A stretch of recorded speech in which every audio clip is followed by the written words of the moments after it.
Hoy vamos a hablar de algo muy interesante y que es algo básico de nuestros materiales y que usamos muy a menudo para poder hacer muchísimas cosas en Kabbalah. Vamos a hablar de la sal. ¿eh? Ya hablamos de que íbamos a hacer un vídeo específicamente sobre este material porque la verdad es que tiene muchísima información, nos puede ayudar en gran manera a poder avanzar y también a poder limpiarnos, a poder protegernos. Aquí tengo una sal, en este caso es la sal del Mar Muerto, que me la traen específicamente de allí de Israel, pero podemos usar sobre todo la sal más energética, que es la sal gruesa, la sal esa que se usa para salar los alimentos, cuando hacemos una dorada a la sal o cuando queremos salar un alimento para conservarlo, pues sería esa sal la que vamos a usar en los rituales, y ahora vamos a explicar qué función tiene la sal, ¿vale? La sal en hebreo se dice melach, ¿eh? Y es curioso porque hay tres palabras en hebreo que tienen que ver con las mismas iniciales de la sal. Tendríamos la mem, tendríamos la lamech y tendríamos la haf sofit, la j final, que es la letra haf. Fijaros que también esas mismas letras aparecen en la palabra rey, que se dice melech, o en la palabra ángel, que es malach. Así es que está en consonancia con algo poderoso, tanto el rey como el ángel, son personas con autoridad, potentes, así es que tiene la misma raíz, tiene la misma numerología porque son las mismas letras, tiene la misma geometría sagrada que esas dos cosas como rey y ángel. Así es que aquí nos está hablando de que la sal es algo muy poderoso, algo que tiene mucha fuerza y que tiene muchísima potencia. Recordemos que en la antigüedad, de ahí viene la palabra salario, muchísimas personas cobraban su parte de su salario o su parte de su paga por su trabajo, lo cobraban en especias y lo cobraban en sal. De ahí se dice la palabra salario, las hojas de salario o tienes tal salario. Fijémonos qué importante es esto, porque la sal era el medio que se usaba antiguamente, no había neveras, no había para conservar los alimentos y entonces usaban la sal como un conservante natural.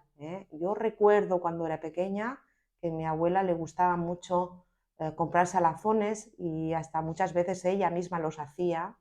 Y recuerdo el pescado en el patio colgado, salado y colgado para que se secara. Era el medio de entonces. Así es que vamos a ver cómo la sal también que se usaba para conservar en Kabbalah y energéticamente también nos habla de una parte de conservación. Pero vamos a hablar mucho sobre otras partes que la sal es efectiva.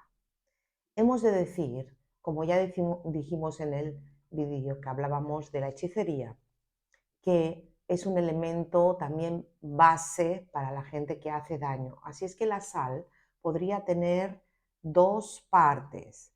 Nos dicen las escrituras, nos dice la Torá y nos habla el Zohar, que la sal puede ser para bendición o para maldición. ¿Vale? Entonces, nunca nosotros usaríamos la sal para maldecir a alguien, pero sí que nos habla las escrituras de que a veces hubieron maldiciones y que se utilizó la sal para maldecir. Recordemos que de donde viene esta sal que yo tengo aquí ahora mismo, que es del Yamamelach, o el Mar Muerto, precisamente ahí debajo están las ciudades de Sodoma y Gomorra. Eran unas ciudades muy prósperas, eran unas ciudades donde abundaba la abundancia de cosas materiales, del oro, pero la gente también era muy disoluta, había mucha maldad, había mucho vicio, la gente se había degradado moralmente y ahí vivía Lot, que era sobrino de Abraham, y Dios decidió traer juicio sobre esas ciudades y trajo fuego y azufre y lo cubrió de sal hasta el extremo que ahí no crece nada. En el Mar Muerto no hay peces, no hay vegetación. Yo he estado varias veces en el Yamamelaj, en el Mar Muerto, y flotas. De hecho, lo que sí que han descubierto es que esos minerales, esas sales, pueden curar muchas enfermedades. De hecho, hay unos hoteles, unos malom, hoteles en hebreo, que se dedican a eso. Va la gente con psoriasis, con problemas de piel, y allí ellos se sanan. Mucha gente, sobre todo de la parte nórdicos, que lo tienen incluido en la seguridad social, pues van ahí a curarse. Con lo cual, la sal es beneficiosa, no estamos hablando de un elemento dañino, ¿vale? Pero sí estamos hablando de un elemento que también Dios lo ha usado para maldecir y para arrasar, junto con el azufre y el fuego, ¿vale? Entonces, vamos a ver que la sal es un elemento totalmente de menguante, es un elemento que usaríamos en luna llena y que usaríamos también todo el menguante. Lo digo esto porque no uséis la sal cuando queráis hacer algo de crecimiento. A veces me hablan de rituales en los que ponen para hacer crecer y ponen sal. Y la sal es para quitar, es para cortar, es para limpiar, es para purificar y es para arrastrar. Bien, entonces siempre tendríamos en cuenta que usaríamos la sal como elemento de menguante. Bien, en la adoración verdadera, en la adoración que se mandó a hacer al pueblo de Israel, era tan importante la sal que todos los sacrificios que se hacían de animales, se hacía un sacrificio de expiación de culpas, el sumo sacerdote, todos los sacrificios que se hacían en las fiestas judías, todas tenían que ir salados. Todos esos sacrificios tenían que ir con una capa gruesa de sal y de hecho se dejaban varias horas o varios días antes de poder hacerlo porque el elemento sal tenía que estar muy, muy presente, ¿vale? No se podían hacer ningún tipo de ofrendas o sacrificios si no estaba la sal.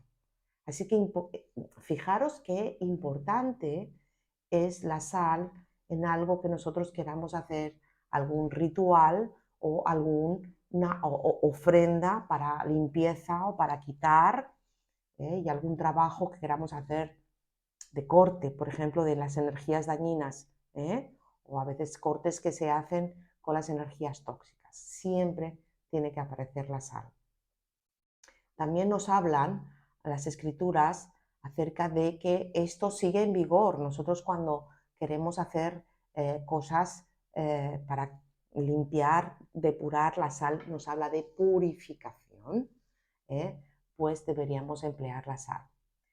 Y por eso las personas que se dedican a hacer el mal utilizan la sal para cortar caminos, utilizan la sal para destrucción. Por eso de ahí vienen las que a veces, sobre todo la gente latina, dice, este está salado, a este le han hecho una salación, a este lo han salado. Bien, porque estas personas utilizan la sal para enterrar la energía de una persona y la salan, ¿vale? ¿Y qué quiere decir salarlo? Quiere decir cortarle caminos, secarlo, porque la sal seca, y que no avance, ¿bien? Hay muchas costumbres también de hacer congelaciones de personas para el mal, con sal, entonces ahí añadimos también el elemento del frío, para que no avance una persona congelada y encima salada, pues imaginaros, es que no avanza para nada, ahí se queda, congelada y salada, ¿bien? Entonces, ellos lo utilizan para eso. Y nosotros, para desbloquear estas cosas, para purificar, para quitar, para limpiar, para cortar, también utilizamos la sal, ¿vale? pero lo hacemos de manera contraria. No lo hacemos para bloquear a una persona, no lo hacemos para cortarle los caminos, lo hacemos para arrastrarle, quitarle y poder purificarle eso que le han hecho.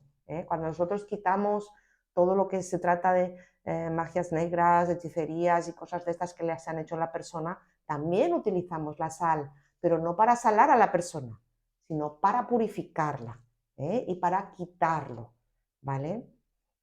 La sal también se puede emplear a nivel de nosotros hacer, que ya daremos un vídeo específico para que sepáis cómo nosotros protegernos y proteger la casa, y hacer limpiezas de la casa. Esto también se hace con sal, entre otros ingredientes. Sobre todo siempre vamos a poner la sal y vamos a limpiar en determinados momentos, que también tiene que ver con el menguante, vamos a limpiar con sal.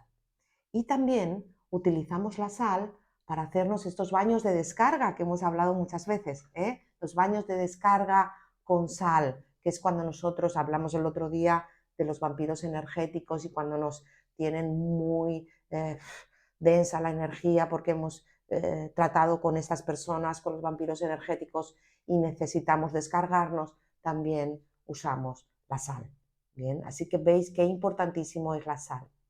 Ahora os quiero hablar también de otras cosas que se hacen con la sal. Por ejemplo, antiguamente nos menciona la Torá y nos menciona el Zohar, que esto tiene también equivalencia con hoy mismo y con lo que nosotros también podemos hacer. Nos hablaba acerca de los pactos de sal. ¿Qué significa hacer un pacto de sal? Cuando tú te sientas a la mesa con una persona con la cual has adquirido un compromiso, ya sea un compromiso emocional, un compromiso de negocios o un compromiso de amistad, se sella con un pacto de sal. ¿Qué quiere decir? Que uno se adhiere a lo que ha prometido, al compromiso que ha adquirido, ¿vale? Entonces, hacer un pacto de sal es hacer una promesa que además se sella con un ingrediente que es tan poderoso como un pacto con un rey o un pacto con los ángeles, con un ángel, ¿vale? El rey, ¿qué significa el rey? Pues fijaros que cuando nosotros hacemos una oración que empieza Baruch Atah Adonai, que significa bendito seas tu Dios, seguimos diciendo Melech Haolam, que significa rey del universo. Ahí estamos hablando, verbalizando la palabra rey. Y recordemos que las letras en las que nosotros estamos leyendo rey también son las mismas letras que sal. Fijaros qué importante. Así es que cuando uno hace un pacto de sal, es tan importante cumplirlo como si le hiciéramos un pacto al mismo rey del universo o hiciéramos un pacto con los ángeles, con un ángel. ¿Verdad que no nos lo tomaríamos a la ligera? Imaginaros si nosotros hiciéramos un pacto con un rey o con el mismo Dios. Prometiéramos algo a Dios o prometiéramos algo a un ángel que nos está ayudando. ¿Verdad que no nos lo tomaríamos a la ligera? ¿Verdad que no a la primera de cambio diríamos, es que sí, lo he prometido, pero luego me cuesta cumplirlo porque ahora me he dado cuenta que no, porque tal cual? Bien, cuando se hace una promesa, hay que tener en cuenta que tiene que ser algo que nosotros pensáramos cumplir. Sí que es verdad que puede haber imprevistos que nos impidan cumplir eso, pero eso Dios lo ve, que es un imprevisto, que es que nosotros no podemos cumplir eso porque nos ha pasado algo que ha hecho que es imposible que nosotros podamos cumplirlo, pero nuestra intención es cumplirlo. ¿Vale? Ahí se refiere con el pacto de sal. Cuando nosotros hacemos un pacto de sal con alguien, que es hacer una promesa en firme, por todos los medios deberíamos cumplirlo. Y si lo hacemos con el elemento sal, Esto es como si le hubiésemos puesto un sello. Así es que no hay que tomarlo a la ligera. De hecho, Dios mismo nos dice en su escritura que Él ha hecho un pacto de sal con la humanidad y nos dice que no va a permitir que el ser humano o las personas inicuas o malas destruyan la tierra. Así es que cuando nos hablan de estas cosas conspiratorias, ¿no? Que nos dicen que el ser humano sí que es verdad que tiene el poder ahora mismo para destruir la tierra, pero estemos tranquilos que Dios antes va a poner su mano y no va a permitir que el ser humano al final arruine la tierra por completo, porque Él ha hecho un pacto de sal con la humanidad. Bien, ahora, nosotros, ¿está vigente todavía el usar la sal para hacer cosas? Evidentemente que sí. Ya hablamos en el otro vídeo que la sal es un repelente de los bajos astrales, de las energías tóxicas, de los vampiros energéticos, de muchas cosas así. Entonces, nosotros en nuestra vida diaria vamos a usar la sal para protegernos. Por eso es importante cuando vayamos a tratar con cosas energéticas, como ya dijimos, tener una toma de tierra, cubrirnos y lavarnos hasta los codos con sal, porque la sal actúa de repelente de esta entrada, que justo es la entrada en la que entran los bajos astrales o intentan entrar los bajos astrales. Entran por aquí, intentan entrar por aquí. También cuando baja, por eso nos cubrimos y nos protegemos, pero esto es muy importante, cubrirlo con sal. Bien, cuando nosotros hacemos un baño de descarga de sal, recordemos que siempre tiene que ser lo último que hagamos en el día, porque si después nos ponemos a ver internet o nos ponemos a hablar con amigos por el WhatsApp que nos cuentan sus problemas, pues no hemos hecho nada, ¿vale? Entonces debería ser lo último para empezar un nuevo día. También es muy bueno espolvorear un poco de sal disimuladamente, no vamos a poner ahí unos pegotes de sal, pero en la puerta de nuestra casa o debajo del felpudo donde va a entrar gente, porque es una protección, es un protector excelente. Así es que lo vamos a trabajar. Nosotros cuando hacemos las limpiezas de arrastre, es cuando empezamos a trabajar con las personas, siempre empezamos en luna llena y siempre hacemos lo que se denomina una limpieza de arrastre, porque cuando tenemos que empezar a trabajar con una persona energéticamente, el primer paso siempre es limpiarla. Y entonces podremos trabajar con su energía, siempre con su permiso, evidentemente. Nunca hacemos nada sin permiso, de eso hablaremos también. Y nosotros siempre empezamos a trabajarla con una limpieza energética, una limpieza denominada de arrastre, en la que vamos a usar como elemento, uno de los elementos principales, vamos a usar la sal. Después hablaremos de otros elementos como, por ejemplo, el azufre y también el fuego para purificar, que eran cosas que se usaban en el templo y que nosotros las vamos a usar. Así es que sigue estando en vigor nosotros utilizar la sal para hacer, limpiar, proteger, cortar y también protegernos de todo y repeler estas energías tóxicas y estos bajos astrales. Y vamos a seguir aprendiendo a hacer cosas con la sal. Ya daremos más adelante cosas que se pueden hacer más específicas, pero hoy quería compartir con vosotros lo importante que nos habla del elemento de la sal. Melaj en hebreo. Recordemos que es algo muy importante en Kabbalah, en Kabbalah Hay, que es la Kabbalah que hace, la Kabbalah que produce y la Kabbalah que está viva. Así es que me ha gustado mucho estar este ratito con vosotros. Soy Mercedes y vamos a seguir hablando de Kabbalah Hay muy pronto.